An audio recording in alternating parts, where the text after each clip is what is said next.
Баршаңызға қайырлы күн. Бүгін біздер шпротты кеш дайындайтын боламыз. Дәмді рецепттерді жіберіп алмас үшін менің каналыма тіркеліп кетіңіз.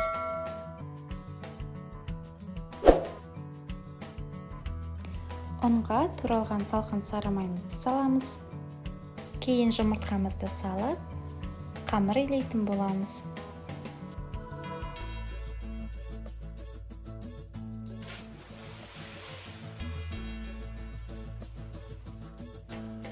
Біздің қамырымыз дайын.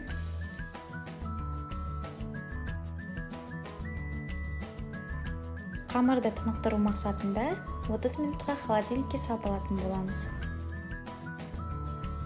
Салмамызды дайындайтын боламыз. Ол үшін жұмыртқаны араластырып аламыз.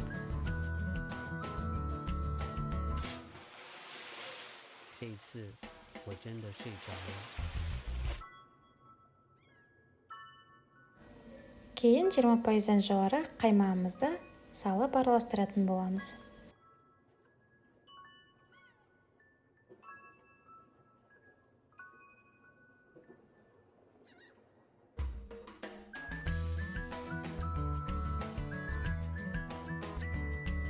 Үккіштен өткізілген сырымызды салатын боламыз.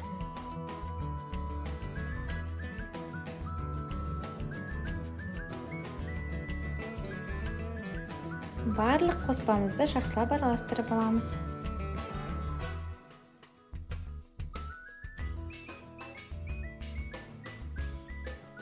Кейін туралған қызанақтарды салып, қоспамызды араластыратын боламыз.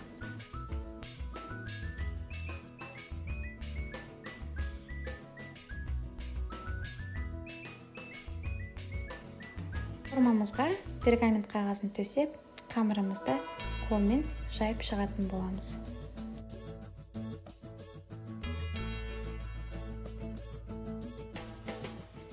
Қамырымыз біркелкі пісу үшін шанышқының көмегімен осылай тесіп шығатын боламыз.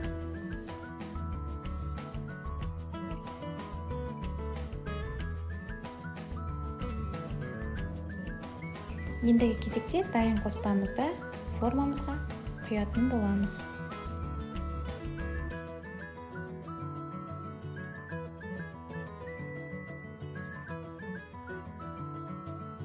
Кейін бетіне шпроттарымызды орналастырамыз.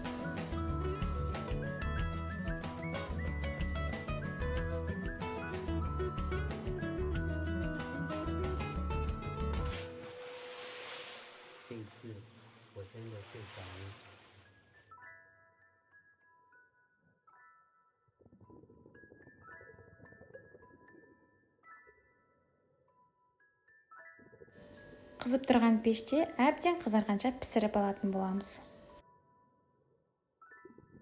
Дәмі өте ерекше, сондықтан сіздерге дайындап көруге кеңес беремін. Видеоны соңына дейін қарағандарыңызға көптен көп рахмет. Міндетті түрде дайындап көріңіздер және де менің каналыма тіркеліп, менен жаңа видео күтіңіздер.